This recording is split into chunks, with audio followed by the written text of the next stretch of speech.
La région carpienne, palmaire et dorsale. Cette région correspond à l'extrémité distale du membre sup. Elle comprend l'ulna, le radius, les os du carpe, les métas et les phalanges. Le poignet relie l'avant-bras à la main. On va commencer par la description du radius et de l'ulna, qui sont des os pairs, non symétriques et s'articulent entre eux et à la face sup de la première rangée du carpe au niveau du poignet. Ils permettent les mouvements de pronosupination. La styloïde radiale et la styloïde ulnaire sont palpables à leur extrémité distale. Il y a la présence d'un disque articulaire entre l'ulna et les os du carpe. Le poignet est entouré d'une capsule qui est lâche pour les mouvements de flexion et d'extension. Au niveau de la radio-ulnaire inf, c'est une trochoïde et entre la radiocarpienne, c'est une ellipsoïde. Ensuite, on va faire la description des os du carpe. Sur la première rangée, on voit le scaphoïde, le lunatum, le trichétrum, ainsi que le pisiforme. Et sur la deuxième rangée, il y a le trapèze, trapézoïde, capitatum, amatum. On va passer à la palpation des os du carpe. On commence par le scaphoïde, qui est situé dans la tabatière anatomique qu'on peut voir lors d'une extension du pouce. Il suffit de se placer en dedans.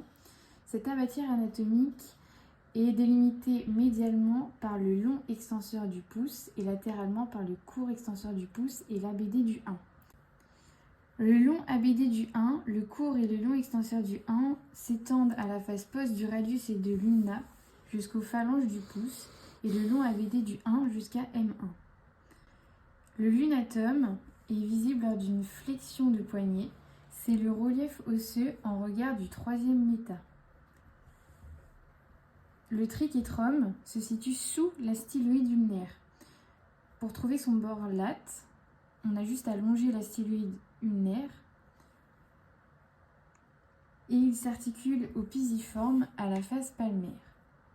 Le pisiforme est mobilisable en céphalo-caudal ou en latéromédial. L'amatum, on le voit face palmaire sous la base de M5. On peut repérer l'amulus qui est une saillie osseuse palpable avec le pouce. Le capitatum est le plus gros os du carpe. Il est en regard de M3 et il présente une légère dépression. Le trapézoïde est au niveau de M2. Il est palpable à la face dorsale. Donc on longe M2 et il est en dehors du capitatum. Le trapèze a la partie basse de la tabatière anatomique, ici, au-dessus, en bas du scaphoïde. Les métas, ils ont une base, un corps et une tête. Leurs bases sont repérables en flexion. Et ensuite, on a les phalanges qu'on peut venir mobiliser.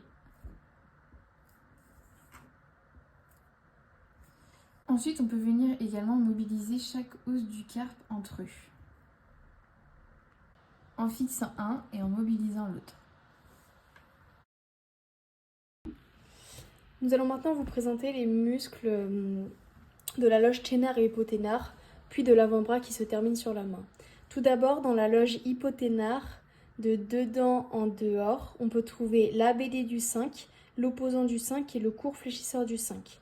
Ils finissent sur M5 ou les phalanges du 5. Ils sont innervés par le nerf ulnaire.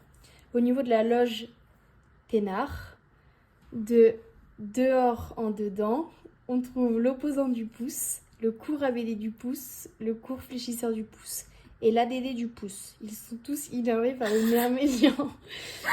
Ensuite, nous allons parler des muscles qui s'insèrent tous sur l'épicondyle médial de l'humérus et qui donc finissent à la face palmaire de la main. En premier, nous avons le fléchisseur radial du carpe qui vient se finir sur la base de M2 et de M3 et qui sert à faire de la flexion de poignet et de l'inclinaison radiale. On peut demander des contractions contre-résistantes pour le sentir sur tout son trajet. Ensuite, nous avons le long palmaire qui est un muscle inconstant et qui se termine à la face antérieure du rétinaculum des fléchisseurs. Il permet la tension de celui-ci et la flexion de poignet. Pour le repérer, on vient toucher le 5e et le pouce et on demande une flexion de poignet. On peut surtout sentir son tendon en dehors du fléchisseur superficiel des doigts. Le fléchisseur superficiel des doigts finit sur P2 des 4 derniers doigts et permet la flexion du poignet et des doigts. Il est très large au niveau de l'avant-bras et s'individualise en tendons pour chaque doigt. Il y a une gaine fibreuse au niveau des phalanges pour les tendons des fléchisseurs. Enfin, on a le fléchisseur ulnaire du carpe qui finit sur le pôle supérieur du pisiforme et donne une expansion sur M4 et M5. Il permet la flexion de poignet et l'inclinaison ulnaire. On peut également le suivre sur tout son trajet. Ils sont tous innervés par le nerf médian, sauf le fléchisseur ulnaire du carpe qui est innervé par le nerf ulnaire. Au niveau de cette partie, on a également des muscles profonds, comme le long fléchisseur de la luxe, le fléchisseur profond des doigts et le carré pronateur à la partie basse. Ensuite, nous avons les épicondyliens latéraux. En premier, nous avons le brachio-radial qui fait de l'inclinaison radiale et de la flexion du poignet et du coude. Il est tendu de la face late de l'humérus, juste au-dessus de l'épicondyle, à l'extrémité inf du radius. Ensuite, nous avons le long extenseur radial du carpe qui vient se finir sur la base de M2. Il fait de l'extension du poignet et de l'inclinaison radiale. On peut le suivre jusqu'à son tendon à M2. Contrairement au long, le court extenseur radial du carpe fait seulement de l'extension du poignet et il finit sur la base de M3. Ensuite, nous avons l'extenseur des doigts qui est large et qui finit sur les P3 de tous les doigts. On demande de l'extension contre-résistante pour venir le palper sur tout son corps musculaire et on peut également voir les tendons à l'œil nu. Au niveau de cette partie, on a également des muscles profonds comme le court et le long extenseur du 1 et l'extenseur du 2. Au niveau des ligaments de cette région, ils ne sont pas individualisables. Néanmoins, ils sont très importants dans l'arthrologie de la main. On peut trouver le radio-ulnaire antérieur et postérieur qui sont des épaississements de la capsule. Il y a aussi les ligaments collatéraux, radial et ulnaire, qui s'insèrent sur les styloïdes radial et ulnaire jusqu'au scaphoïde pour le radial et jusqu'au trichétrum pour le collate ulnaire. Sur la face palmaire, on peut trouver deux ligaments, le radiocarpien ante et ulnocarpien ante, qui vont se diviser en 3 faisceaux pour se terminer. Ils existent aussi postérieurement. Bien sûr, il y a des ligaments qui relient chaque autre entre eux, à l'exception du lunatum et du capitatum, qui ne sont pas reliés entre eux. Le ligament pisi-incus prolonge le muscle fléchisseur ulnaire du carpe et se termine sur M4 et M5.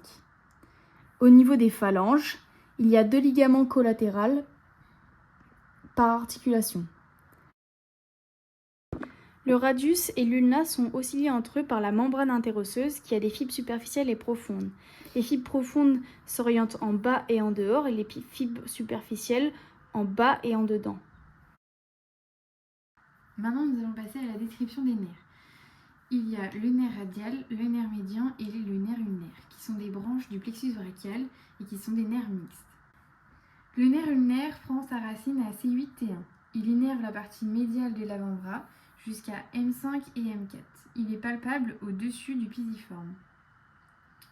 Il chemine avec l'artère et la veine ulnaire. Le nerf médian prend ses racines à C5 et T1. Il innerve la face ante de l'avant-bras et il est palpable en réclinant le long palmaire. Enfin, le nerf radial, qui prend ses racines à C5-T1, innerve la partie latérale de l'avant-bras. Il est palpable sur la tranche du radius au quart inférieur lorsque celui-ci va en arrière. Ensuite, nous allons faire la description des artères et des veines. L'artère radiale et l'artère ulnaire proviennent de l'artère brachiale. Elles sont visibles lors d'une extension de poignet. L'artère ulnaire chemine avec le nerf ulnaire et la veine ulnaire à la partie médiale et face ante de l'ulna. Celle-ci se divise en deux, en arcade palmaire superficielle et en arcade palmaire profonde. L'artère radiale chemine à la partie late et la face ante de l'avant-bras jusqu'à la tabatière anatomique avec la veine radiale. Elle est palpable en dehors du fléchisseur radial du carpe, à l'extrémité late et face ante du poignet. Elle se divise en deux, en arcade palmaire superficielle et en artère digitale propre pour le pouce. L'arcade palmaire superficielle est donc une branche terminale de l'artère radiale et de l'artère ulnaire. Elle forme un V avec la pointe dirigée en regard de M3. À la face dorsale, il y a aussi la veine basilique et la veine céphalique qui créent une arcade veineuse au niveau de la base des métas. Au niveau pathologique, on peut retrouver le syndrome du canal carpien. C'est lorsque la capsule synoviale qui entoure les tendons s'épaissit. Il se produit donc une compression du nerf médian, ce qui peut induire des fourmillements et ou des douleurs au niveau du pouce et de l'index. C'est un syndrome fréquent chez la population exerçant des gestes répétitifs et chez les femmes enceintes. Il existe aussi la fracture du scaphoïde. Lors d'une chute ou d'un choc au niveau du scaphoïde, celui-ci peut alors se nécroser, du fait qu'il soit très peu vascularisé. Cela peut poser des limites médicales et radiologiques puisque cette fracture ne se constate pas à la radio avant 15 jours. Des kystes peuvent également apparaître à la face postérieure du poignet et sont dus à un amas de liquide synovial au niveau des articulations ou des tendons des muscles du poignet. La région carpienne est très sollicitée, elle permet les mouvements indispensables dans tous les domaines.